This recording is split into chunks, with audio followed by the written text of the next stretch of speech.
So thank you, Katina, and the team for inviting me to do the closing. It really is a privilege to try and tie such an extensive program down to a few minutes.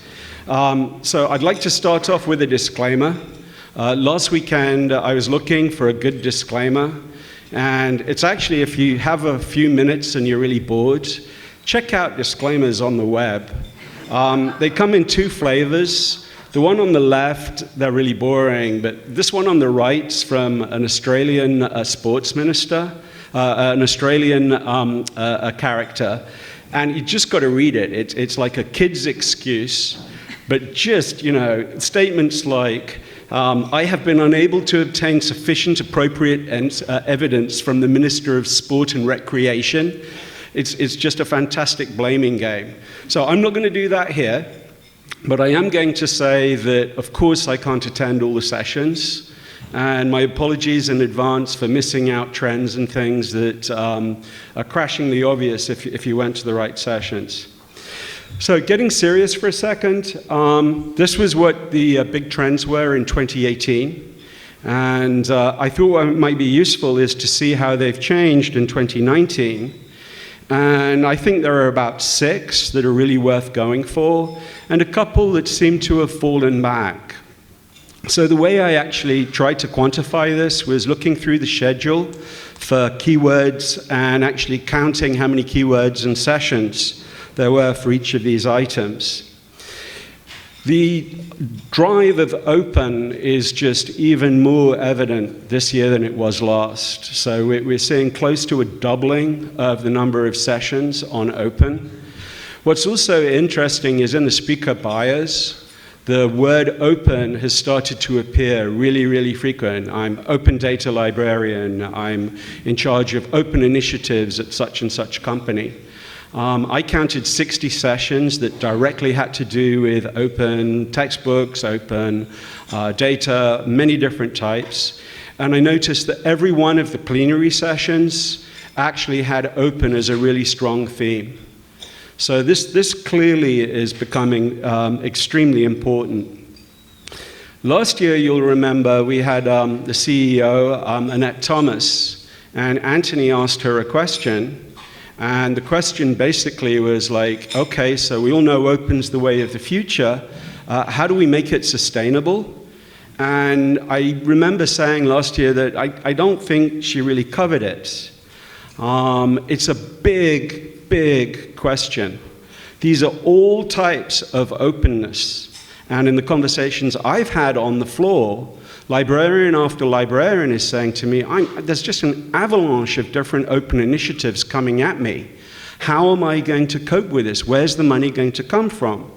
And of course, APCs and many other models are being promulgated, but the fundamental question of how we make this sustainable and rewardable is not really answered.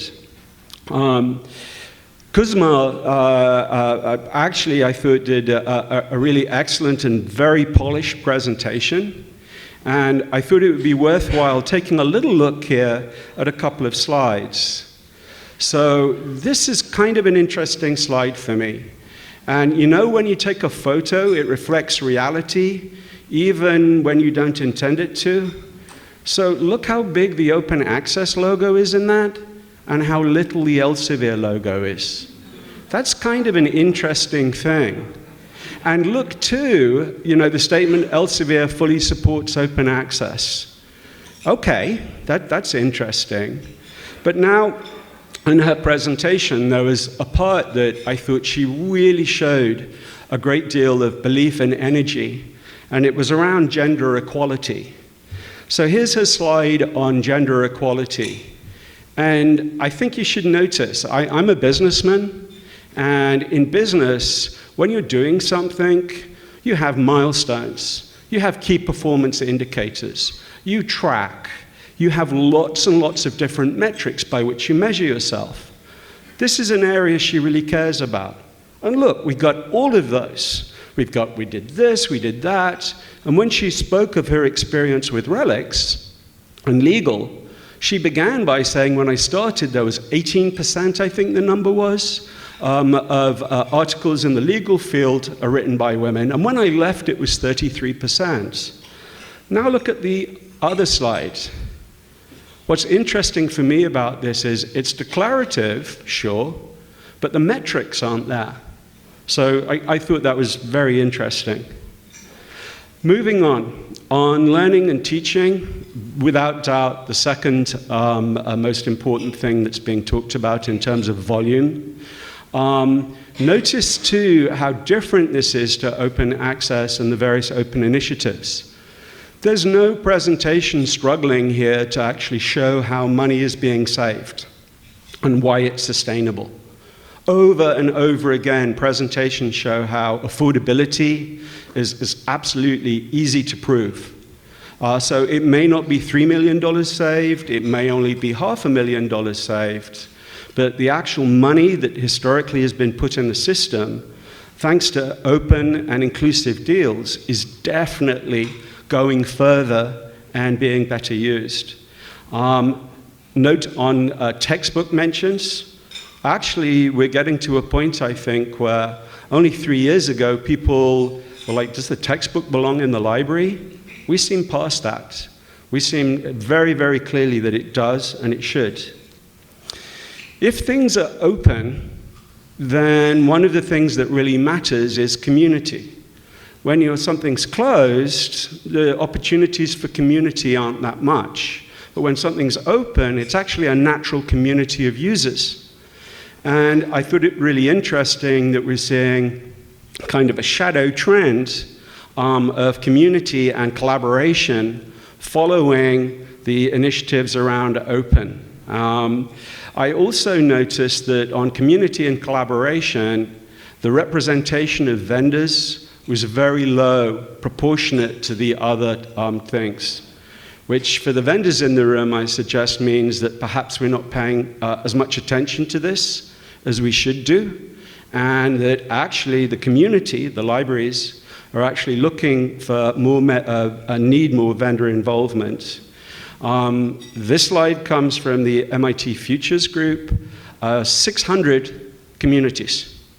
600 communities on PubPub. When I saw this slide, I'm like, whoa, 600? Are you kidding me? That's incredible.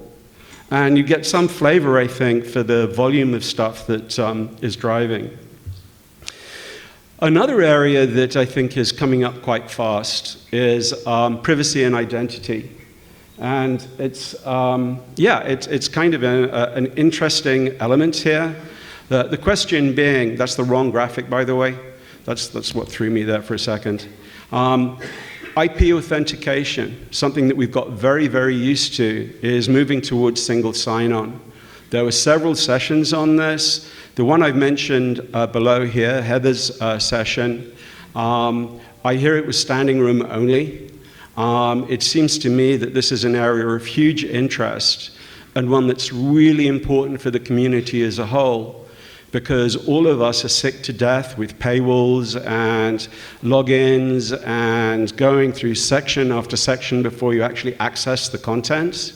And single sign-on actually promises not just a much simpler way in, but also the capability of tracking without violating privacy concerns. So I thought that was interesting. Diversity of media. Yeah, it's the days of this being a books and journal conference are long gone. We're seeing more and more different areas coming. Virtual reality is one. I was talking with Erin earlier today, and she's like, yeah, that virtual reality stuff. Yeah, I thought that was kind of going to fly, and it nearly made it last year. And kind of this year, it looks like it really is crashing. So I just wanted to share a graphic that some of you, I'm sure, are familiar with. So for any new technology, when it starts, everyone's super excited. So it's like, this VR thing is unbelievable. You're going to be able to do Skype calls with holograms, and it's going to feel like you've actually gone to a conference room somewhere else. And it's going to revolutionize education, and our kids are going to be able to learn so much better, and they'll be able to visit the world without living, et cetera, et cetera. And at that point, it gets everyone gets really excited about it. Then as the technology deploys, you're like, well, actually, this glasses thing's kind of a pain, and it's heavy, and it's really expensive, and do you know you need a really high-end PC to run it? And actually, if you've been there for a long time in VR, you kind of get a bit nauseous, and this is where we are today, I feel, in terms of our emotion around VR. We're in the trough of disillusionment. We are in the space where, like, yeah, that VR thing, it's like 3D TVs. It's going to go away. And then, gradually, the applications where the technology really can work start to get deployed. And then we actually end up, well, this VR thing, you know, it's not the best thing since sliced bread, but actually it's really cool for this function, for that function, for this function. So what's interesting is I did an analysis of VR in the academy, and we've had a steady, almost linear 10% annual growth on virtual reality published papers.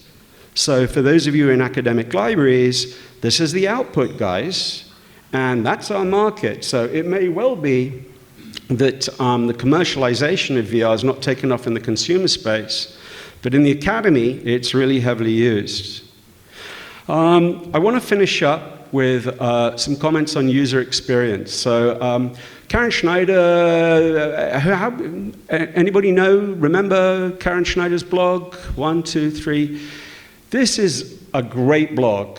And Erin and I were talking about one of the things that seems to be coming, and it's the change, instead of focusing on content, to focusing on users. So Karen wrote this thing in 2006, and I won't read it all out, but one part she writes is, the OPAC is not the sun. The OPAC is at best a distant planet, every year moving further from the orbit of the solar system. The user is the sun. And that was in 2006. And in this conference, I started to look at the number of people who had titles like UX, UI, user mapping. This is a really important trend for us because the user actually dictates outcomes and success. This meme is called "The User is Not Broken." And you actually have to go to the Wayback Machine to find it, which is a good example of why blogs need to be managed better. But I'd heartily recommend it, and I'll put a link later in the update. So I'm going to finish off with this slide, which I think we could all really pay attention to. I got kids, so I remember this really, really clearly. And you got the kid holding on to the monkey bar, and you're like, it's real simple. You let go of this one, and you jump, you grab the other one. And you know, my 7-year-old's like, I don't want to give up this one. And you're like, if you don't do that, you're not going to move forward. It's as simple as that. So for all of us, as we struggle with change, from the large corporates on down, my strong encouragement is not just to think about what we can do that's new, but also what we're going to have to give up to make that happen. So with that, I'm going to draw this to a close, and let us see. All right, 105. So I so appreciate your forbearance. My wife is going to be seriously thankful to you. If I get back home at 11:30, which is when I'll get back if I miss this flight, I am in serious trouble, despite Katina's dispensation. Thank you so much for your attention.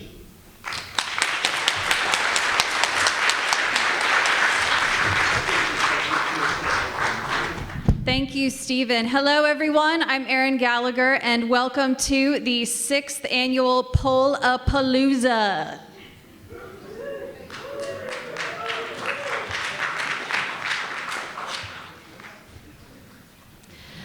Yeah, Stephen, safe travels, Godspeed. I hope you make it. Stephen's going home to human children and a wife, and I only go home to a cat, so I am totally fine to go second. So I am the Electronic Resources Librarian at the University of Florida, and if you have been keeping up with the various Poll-a-Paloozas, you'll know that I believe this is now the 4th role I have been in since starting the polls. And yeah, it's a little hard to keep up with, but I hope to be there for a while. Also, I know that there have been some new Florida residents recently in the news, you know, some sort of high profile. But I'll tell you right now, I am the most stable genius who just claimed residency in Florida. So. All right, so this is the 6th time we are doing the Polla-Palooza, and if you haven't been here before, what's going to happen is I'm going to talk a bit about some of the trends that we've seen in the past years of polling, and then we're going to open it up for live audience participation polling, and there's going to be a slide with instructions on which website to go to respond to the polls. You can also respond via text. Every year there are always some technical hiccups, and there's always, you know, a couple people who have a little issue with, you know, trying to respond to the polls. We unfortunately won't be able to troubleshoot everyone in the moment, so if you do have any issues, I highly recommend using the web version for a response that tends to be less buggy than texting. But if neither of those things work, you are welcome to shout out or holler or interpretive dance your responses, and we'll all be very appreciative of that. So I started this in 2014, and if I remember how this came about, I believe that it was sort of an accident that I was asked to do a conference wrap-up using some live audience polling software called Poll Everywhere. So the first Polla-Palooza in 2014, I believe, had a whopping 12 attendees in this room. Everyone's sitting at the back, of course. And so here, I ask every year, one of my questions is, what is the hottest buzzword of the Charleston conference? And that year it was data. So out of the 12 people who attended, at least, you know, a couple people said data. My favorite for all time will be MacGyvered. I don't know that we're ever going to top that buzzword.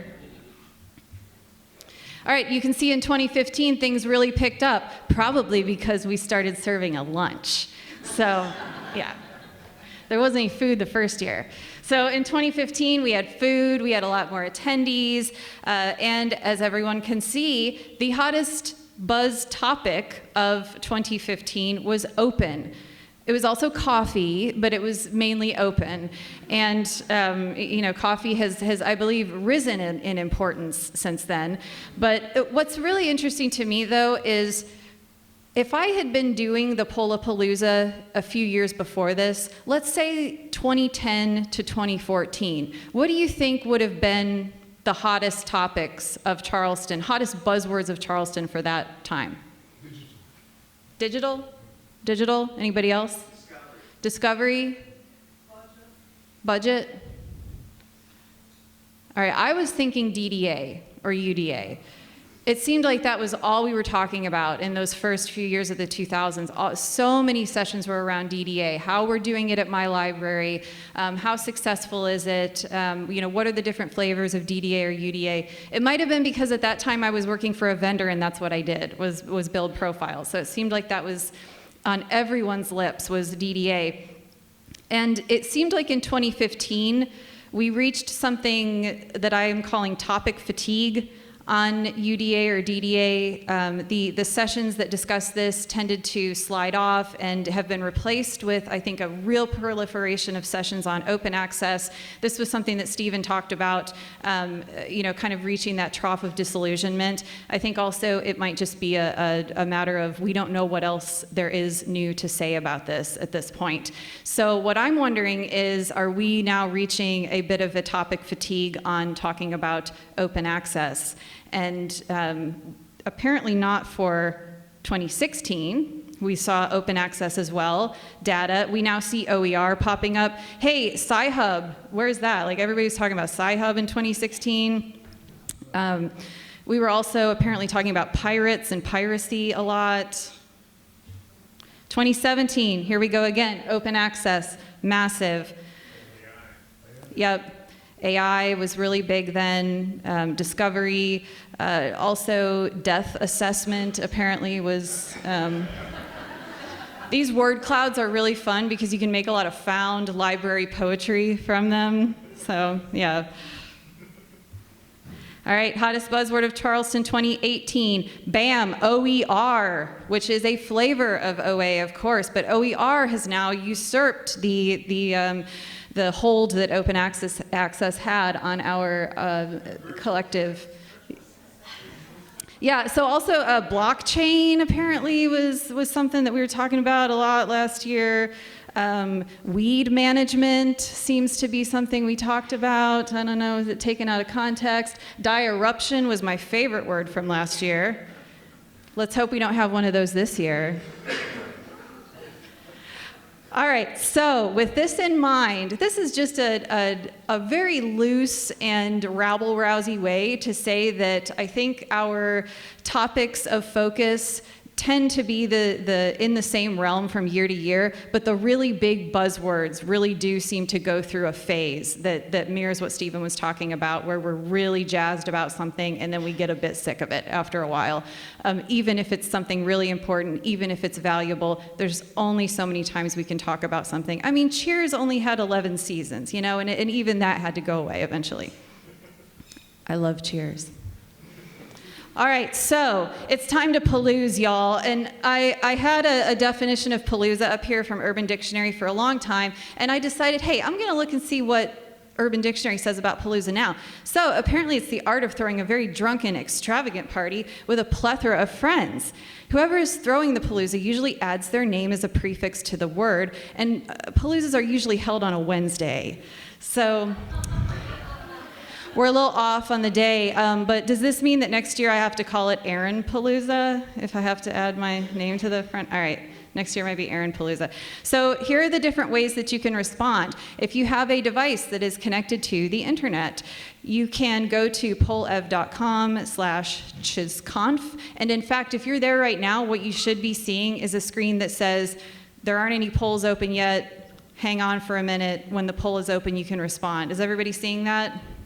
Do you remember when there used to be a slice of pie on that screen? It used to be like a weird little piece of pie.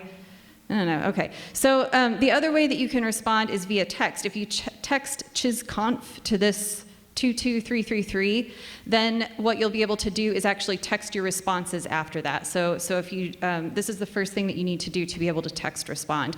If you're like me and your carrier doesn't allow you to text to a 5-digit number, then I highly recommend you use the web version.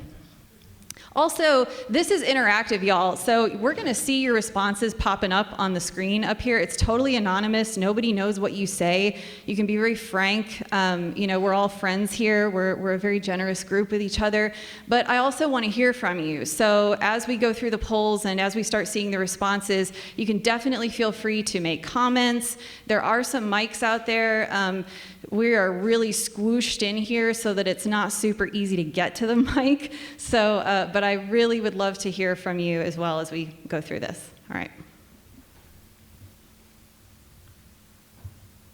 Okay, so my first question, as always, where is everyone from? This is a map of the planet Earth. Globe, Earth. So if you are from elsewhere, I apologize that I did not include you. Oh, this is fun. This is all right. So someone is always from the middle of the Atlantic Ocean every year. This year we have someone from Antarctica. That is really awesome. Who's from Antarctica in here? Yes, very cool. I definitely furthest traveled to get here. From the Ross Ice Shelf itself. All right, so we have attendees from all over the world, y'all. We have Australia, and it looks like several attendees from Europe and the US and Canada, the Caribbean, more middle of the ocean. All right, I still think Antarctica takes the cake. Thanks, y'all. Okay, so this should give you a good idea of what the polling software is going to be like. Some of the questions are going to be multiple choice. Some are going to be free text. Again, I'll give you a few minutes to respond, but then I'll be moving on. So if you didn't have a chance to respond, you can always, holler or shout out or wave your arms. Oh, Hawaii? Is somebody from Hawaii? Nice.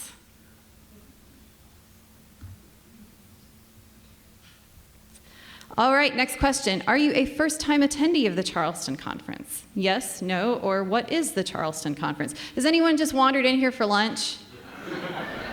We're all librarians.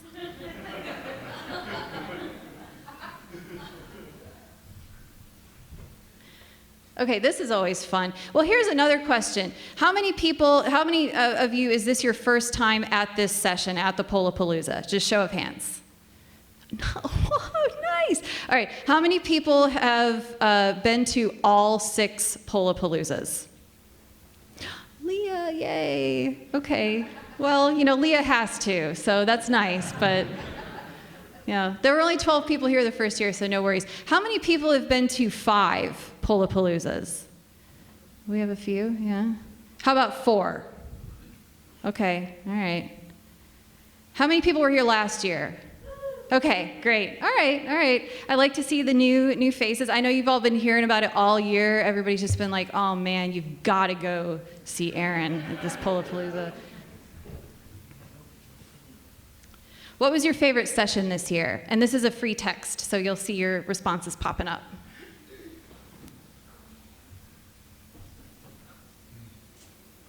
You could also just say this one, Snake news or fake news, that was awesome. I really dug that one. That was fun. Long arm of the law is always a good time, always a good session. Oh yeah, Brewster's keynote.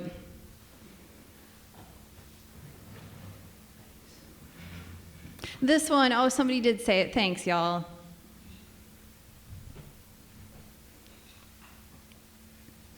So also, it's kind of hard to remember the names of the sessions. Like, I know I went to this great session, but this person talked about this thing. You don't have to know the exact name of it. 17 ebook platforms reviews. Whoa, what was that? I didn't go to that. I think he also has written that. No, he hasn't. Selecting for usability and accessibility. He doesn't know how to do it. All right. Lots of long arm of the laws. I know that that's a very, very popular one. Textbook affordability puzzle. Wait, did somebody put a puzzle together? Come on, you know that this room is full of people who love puzzles, right? Like, we all love puzzles in here. All right, great. Looks like a lot of good sessions. I kind of wish that Stephen could have stuck around because he did all the work of, mining the different sessions and seeing what the major trends were this year. Erin Palooza, yes. All right, y'all, next question. What is the hottest buzzword of this year, of Charleston 2019? Keep in mind that this will become a word cloud next year.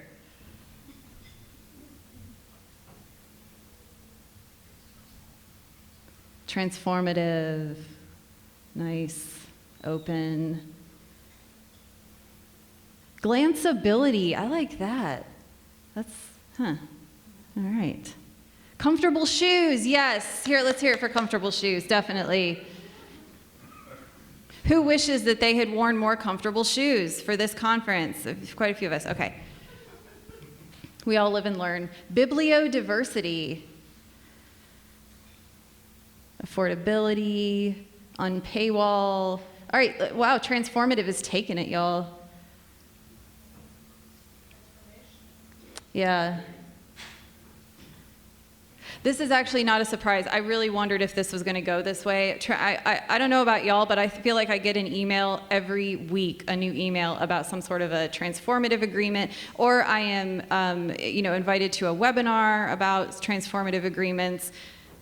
We need to coin some sort of a term for webinar fatigue. Does anybody else get this? So many dang webinars, y'all, and so little time. How do we know? I mean, really, if I attended all the webinars that are available that I'm interested in every week, it could be about 4 to 5 hours worth of extra time I'm spending webinaring. So if anyone has really, really good advice for how to sort through webinar clutter and know which ones are going to be the most valuable, come on up and tell us. All right, next year.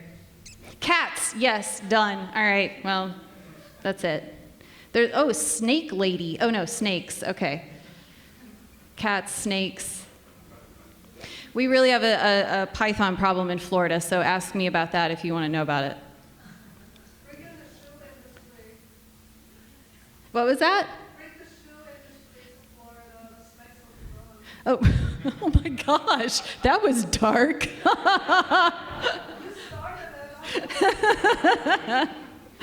All right, y'all. This is terrific. Transformative, open. I think what we're seeing is that, the more things change, the more they stay the same. Transformative agreements are really another flavor or outcome of the open access move and the move to transforming publishing in general. Oh, there's also duck. I hope that was meant to be duck. All right, next question. Okay, so you know how we talked about topic fatigue? In 2015, one of my poll questions was, at this point, DDA is ... And everybody just, sent in free text responses. My favorite of which was, at this point, DDA is an option. So if that tells you anything, that's how excited we were to still be talking about it in 2015. So here's what I want to know. At this point, open access is?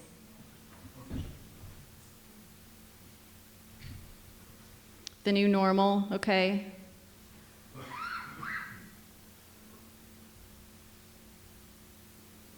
Accepted, that's warm.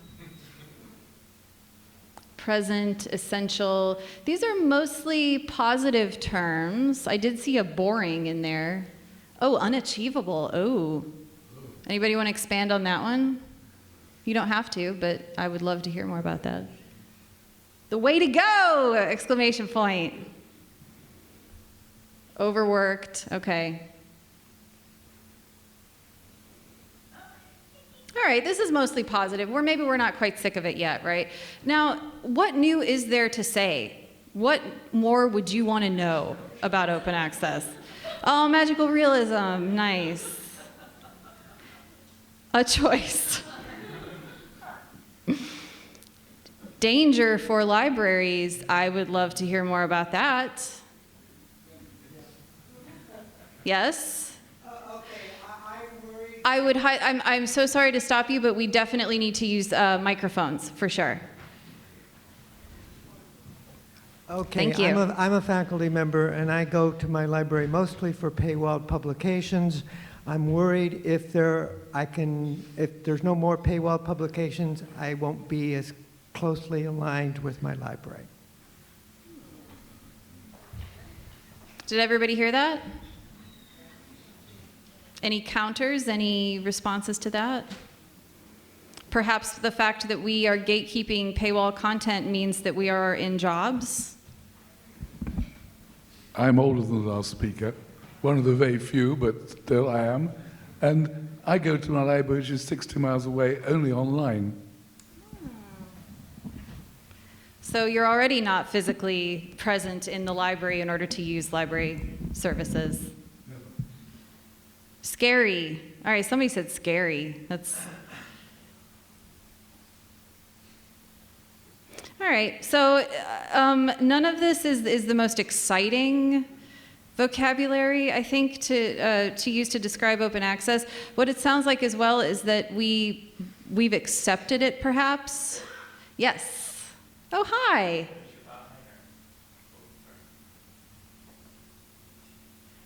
Hello? Hello. There you go. I said scary because I'm concerned that the APC model that we're hurtling toward disintermediates libraries out of the scholarly communication system, and I'm not sure that's a good thing. Mm-hmm. Or at least the payment part of the scholarly communication system, funding it. And I will run around with mics, so if you want to... Yes, see, now you got the mic. I did this once before. You I did know I this can do before, it. you can do it again. Yay! All right. I wonder, too, if some of the scariness is the sense that we don't entirely know what's happening to that money.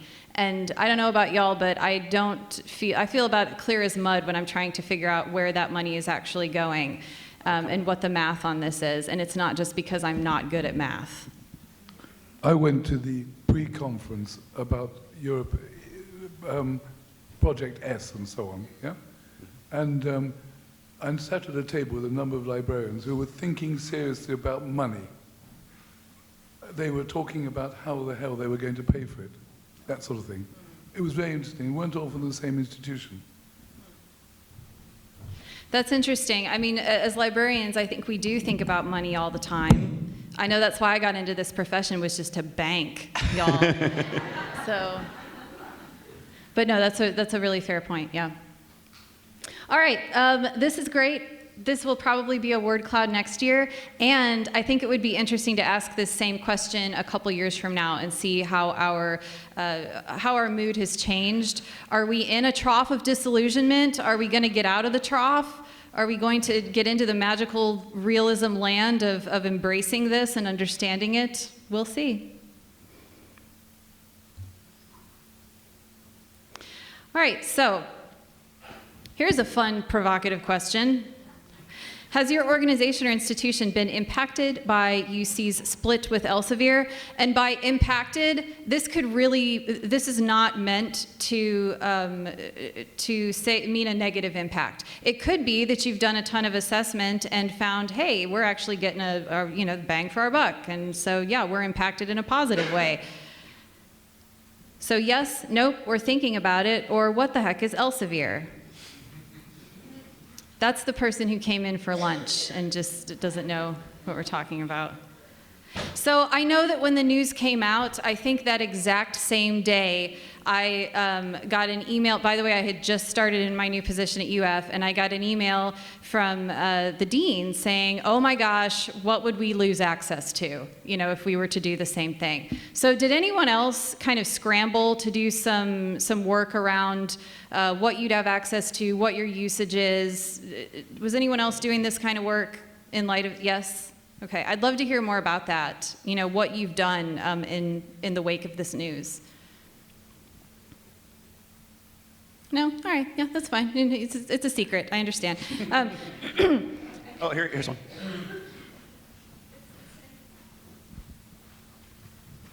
Thanks, Jason.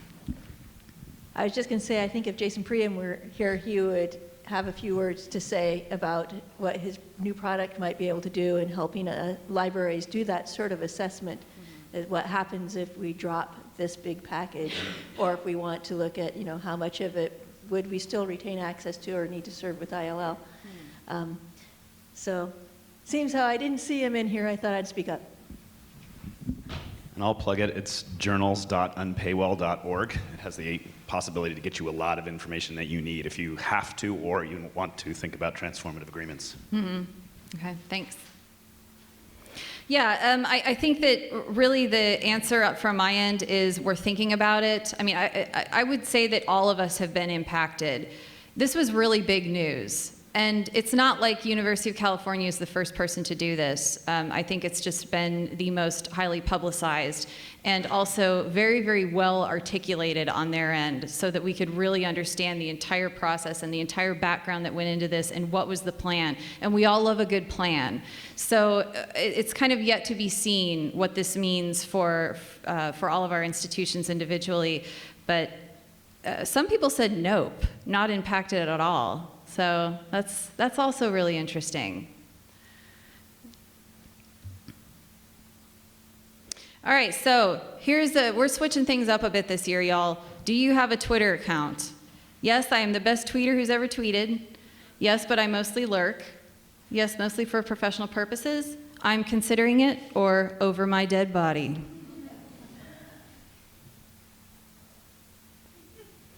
All right, we have the best tweeter who's ever tweeted in here. Where are you? Oh, nice. All right. I'm asking this question for somewhat selfish reasons. So I'm at my role at UF, it's a tenure track position, and I was recently in a session with tenured librarians who were giving us suggestions for, here's how you can keep up with the literature in your area. Here's how you could find out about potential networking opportunities or publication opportunities. And I realized I was the only person in a room of probably 30 people who did not have a Twitter account. And it made me soul search a bit. I did actually create a Twitter account, which I only get the email notifications. I don't think I've actually been on the platform since I created the account. So I guess I lurk. I would fall into that lurking category. But it made me wonder why I felt compelled to do this. It really was because I felt like everybody else was doing it, and so I better go ahead and do it or else I'm gonna miss out on something. Has anybody else had a similar experience? Or is everybody Twittering because you really dig it? You dig it? All right, cool. I dig everybody else's tweets. I like looking at everybody else's stuff. But I have yet to tweet. myself. So, all right. So for professional purposes, would anybody want to talk about how does this work? How does Twitter lead to, sort of professional development, or use it for professional purposes? Yes. Here, I'll bring you a mic. Mike. Oh, Thank yeah. you. Well, I'm head of a branch library, and so I use Hootsuite to schedule 4 tweets per week to go out that just highlights some thing, and not just the thing in the collection. I zoom right into some tiny detail and say, look how cool this object is. So now I need to find out what Hootsuite is and get that too. I am a really good networker, and I understand that a lot of people have different profiles as to what they listen to. So I know a billion-dollar CEO of a billion-dollar company. If I sent him an email, I'd never hear from him. I could send him 10 a day, and I'd never hear from him.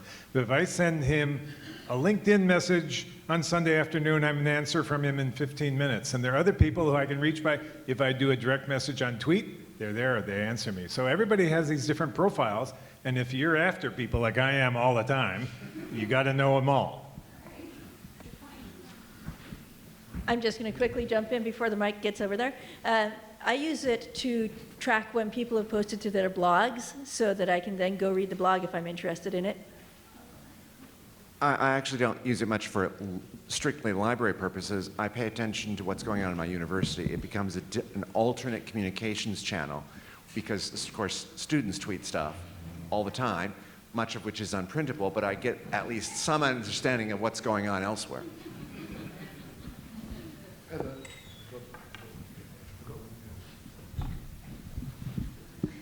Jason did not know he signed up for this today, so thanks. He's got to get his exercise in. It's great for following hashtags for conferences, particularly if you obviously can't go to every session, but you can't go to every conference either. So it's a great lasting record year after year of what are the things that are happening at conferences. So that's right in your wheelhouse for this. But Heather, if you're actually at the conference, isn't it a distraction because then you're not listening to the person who's speaking? I'm mostly a retweeter, but I do a lot of mentoring, and I tell my mentees, if you look and see who the 6 people are who are tweeting, those people are really engaged and you want to follow them, and then you might meet them, and they're amazing people who can actually tweet and listen at the same time. So that's not me, but I don't discourage people. One last thing that I've used Twitter for was I was in a MOOC, and for some reason their system was having a problem with the discussion boards, so we all just moved it to Twitter, and the discussion board for the MOOC became Twitter. So that's really interesting. So there's an illustration where if you didn't have Twitter, you really would have you would have missed out there, huh? I'm going to add one more point, boringly. Most of you may be feeling that you're a little too old to think about these things, but I've been interviewing early career researchers over the last 3 years, and not all of them, at least 20%, don't use Twitter. I'm talking about the US here. I'm not, in France, they all tweet all the time. It's different. They're ahead of the curve, as always. I have a question. How many of you have an incognito Twitter account like Romney did? Oh. The question was, how many people have an incognito Twitter account? I think you're not supposed to say if you do. I don't know. One more in the back. One more in the back. Okay, I follow thought leaders at my university, and I follow disaster information. Very important, especially where I live in Florida. We're just one big old sinkhole full of Burmese pythons down there. So, yeah. And mosquitoes, yes, don't forget about that. Yeah, nice. So,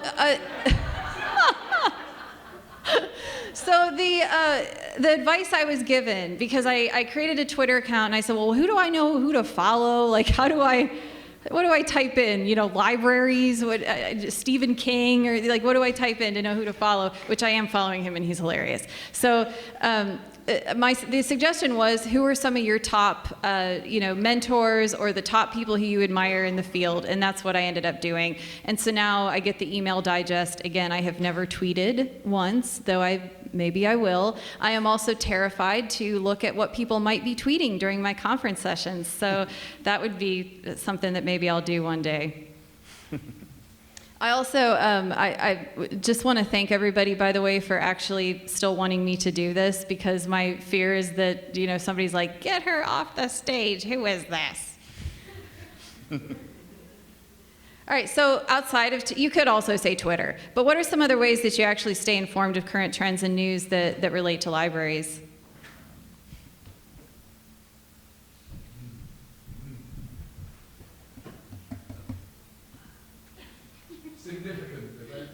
Yeah, I gave you that one, y'all. I gave you that answer, so. Colleagues, yes. I wondered if humans were gonna surface in this response.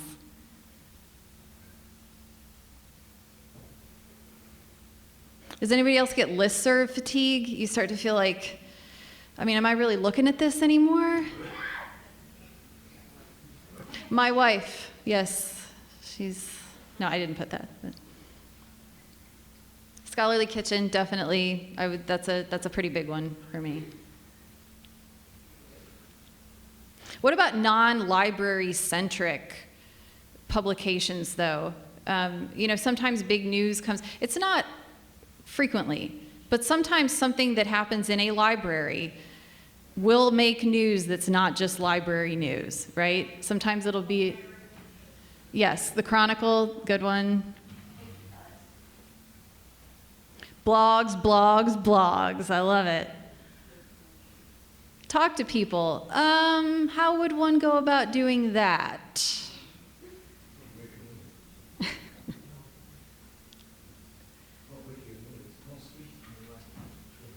Oh yeah, we're not allowed to talk in the library, so don't talk to people there. All right, so these are some pretty typical places that we might go to stay informed of current trends and news. ERI, all right, yep, that's one of my favorites. All right, y'all.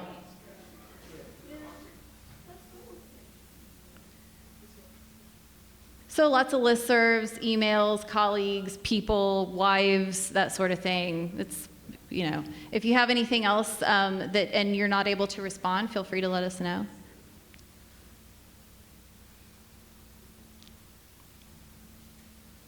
All right, next one. This is one of my favorite questions because this is my reading list for the coming year. What's the best book you've read this year?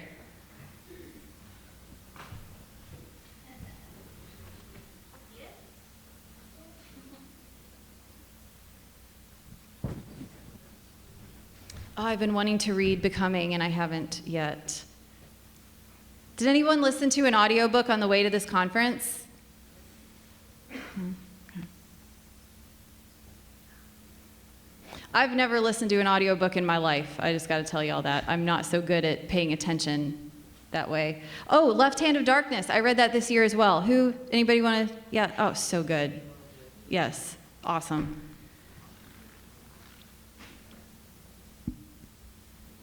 Thinking Fast, Thinking Slow, I've been wanting to read that one.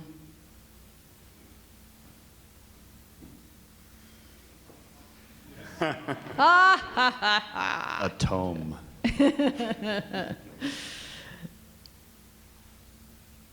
There's a lot of nonfiction. You know what's interesting? I always assumed that as librarians, we just, you know, kind of spend all of our time cozying up with trade paperbacks, but I think what we end up doing is reading a lot of industry stuff or a lot of nonfiction. Although I was interviewing some of our last year's up-and-comers this morning, and I asked this same question, what are you currently reading at the moment? And what came out is that I think there's an assumption that we're reading really heavy books and doing mental Olympics all the time, when really we just want to go home at night and read something real mindless and just really fun. I like to watch Murder, She Wrote, so that's how I unwind. Yeah. And Cheers, yes, yeah. This is great. Okay, so this is going to be my reading list. I'll read all of these this year, and when we come back next year, I'll tell you all about them. Yeah.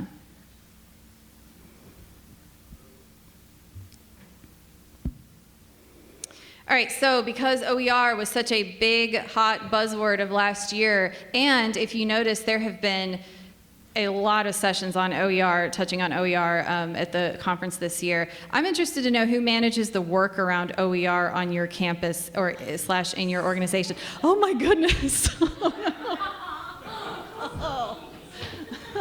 Well, that's too bad. Someone else. That's very specific. Me. If you say me, or if you want to talk more about this, I would love to hear more detail on your responses on this one in particular. I asked this question because in my role in e-resources at University of Florida, I didn't expect to be quite as involved in OER as I am, but I am, and I enjoy it. But, you know, I was at a very, very small institution before this, and no one was doing any work around OER because no one really had the time or knew what to do. So I find that it's different everywhere.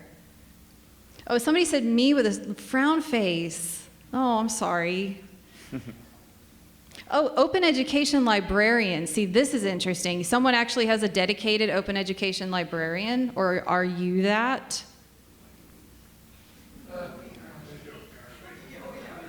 Oh, the OER lady, yeah. We all got one of those. No one, not me. Oh, who said that? Erin G.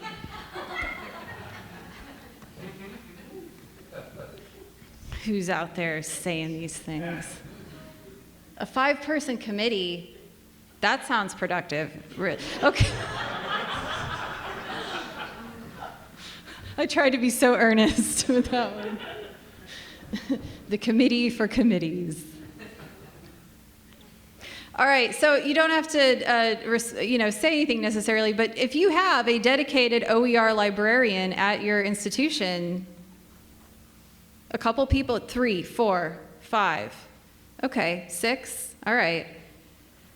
That's gotta be nice, I think. Do you find that it really does amplify the work around OER, and that this person is a resource you can go to, all right? Yeah.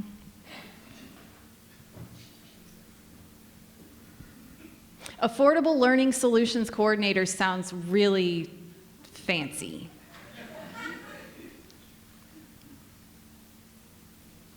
All right, so a lot of librarians and committees, but it also sounds like it's people who aren't necessarily in the library, which is what I expected to hear more of.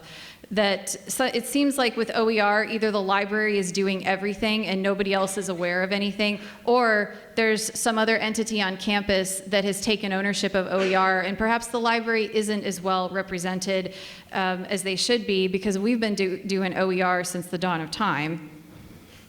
Oh, Oscar the Grouch. Oh, well, I heard he's really, really good with OER. All right. This is one of my favorite questions every year. Will you be implementing any programs or adjusting existing programs in your organization based on what you've learned here? And this is where I would really love to hear from people. I know that you all just ate lunch and it's like snooze fest time, but you know, if you have any details as to what you're really going to do when you go back to your library or organization, I would love to hear about it.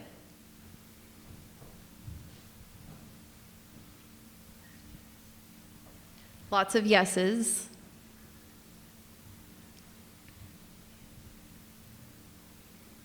Did they serve turkey this year? Is that what's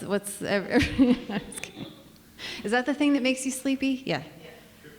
Tryptophan. All right, thank you. Room of librarians are going to tell me what it is.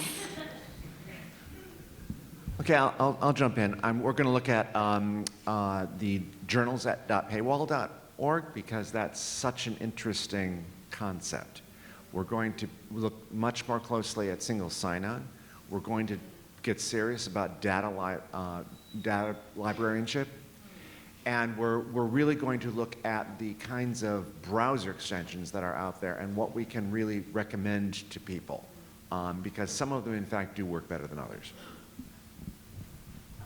I'm so glad that you mentioned browser extensions, because that's something else that I find that keeps popping up like every week. There's a new browser extension that is, meant to solve all of our problems of discoverability and access, and I can't help but wonder what's the difference among them and which is the one that I should land on.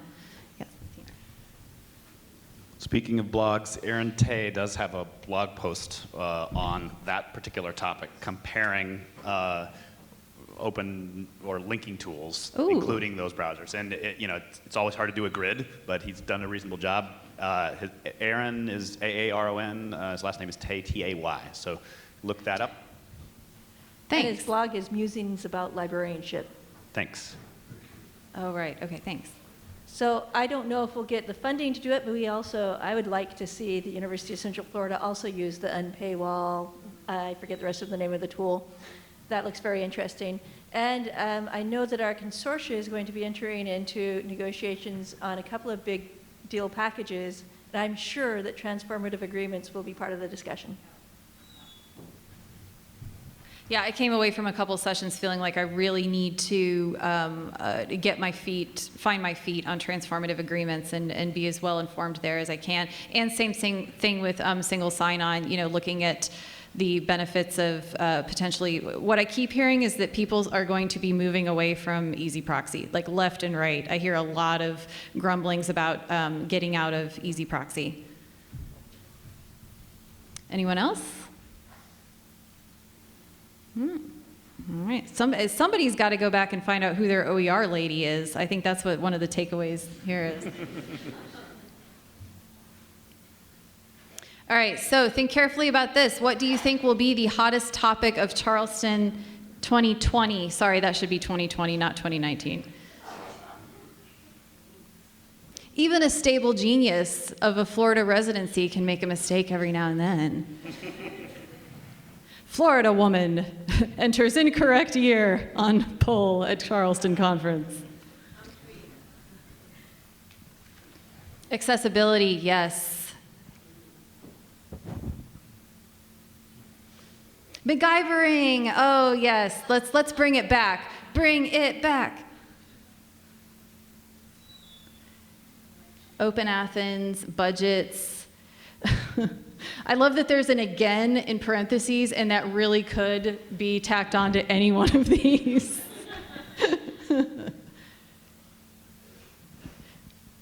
Oh, I love it. Yeah, CBD. This is fun. When did King Street become like the dispensary capital of the world? I love it. Assessment, Palooza, election. Oh, bleh.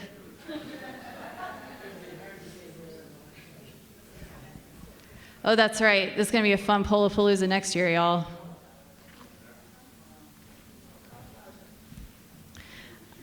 All right, so it's kind of we're moving toward accessibility, transformative agreements, sustainability. You notice what I'm not seeing on here is we have open, very small, we have APCs, we have cauliflower, which is interesting, and but I'm not seeing open access have such a large presence here. I think we might be hitting a bit of a saturation point for sessions on that.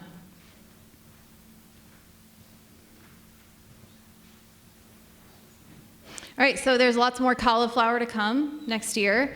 I'm very interested in what we're going to be talking about in that front, if anyone wants to make a further comment. And cats, all right, and we have officially found the hottest topic of Charleston 2019. Who's been to the Cat Cafe? I say we hold this at the Cat Cafe next year. Or we could just bring in feral cats. There are a ton of them out there, y'all, and they are looking for a lap to snug on.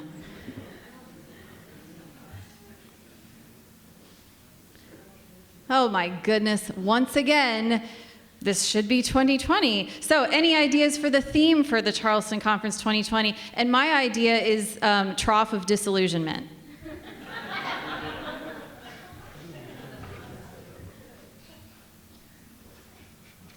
The theme is just 2020.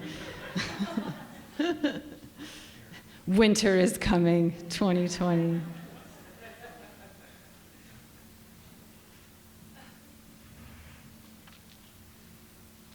All right, bright visions, social justice, tigers, tiger cats, untransformative, ooh, work life. All right, money, yeah, you know, that's what we're all about. That's what librarians are all about, y'all.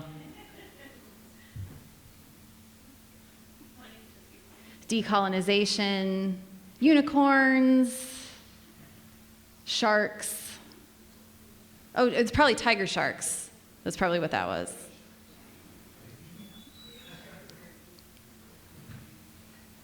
Well, every year we always have a lot of fun coming up with the conference theme. So far we haven't used any of these suggestions, which is odd, but maybe in the future we will.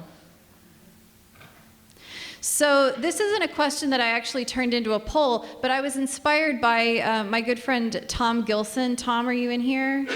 Tom, okay. So every year when Tom does interviews here in the Francis Marion in the Penthouse Suite, his final question for interviewees is always, what did I not ask you? What question didn't I ask you that you wish I would have asked? And this is just a free form. What poll question this year or in the past have I not asked that you would like me to ask?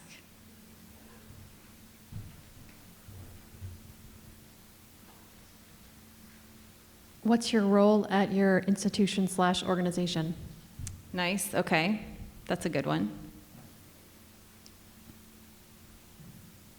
How many librarians in the room? Your job is a librarian at a library or a library-like place. Okay, how many publisher representatives in the room? How many vendor representatives in the room? How many something else in the room? If it's something else, what, a researcher, okay, a faculty member, student, yes, nice. Awesome, I'm glad you're here. Random Charleston resident who wandered into this session. No, all right. Yep, got one, okay. Any other questions that you think would be fun to see all of your incredible live responses to next year?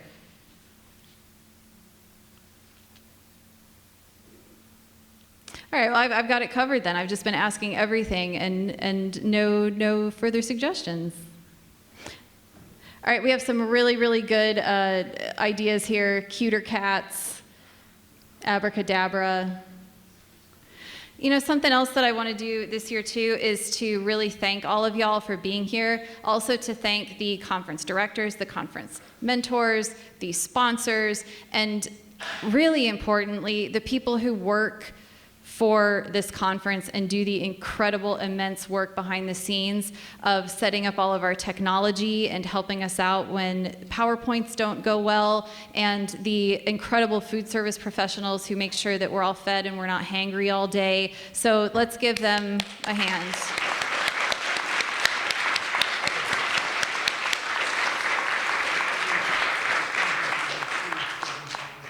All right, any final comments or thoughts? Well, y'all are the best. Thanks so much for coming again, and safe travels home, and I can't wait to see you again next year. Thanks, y'all.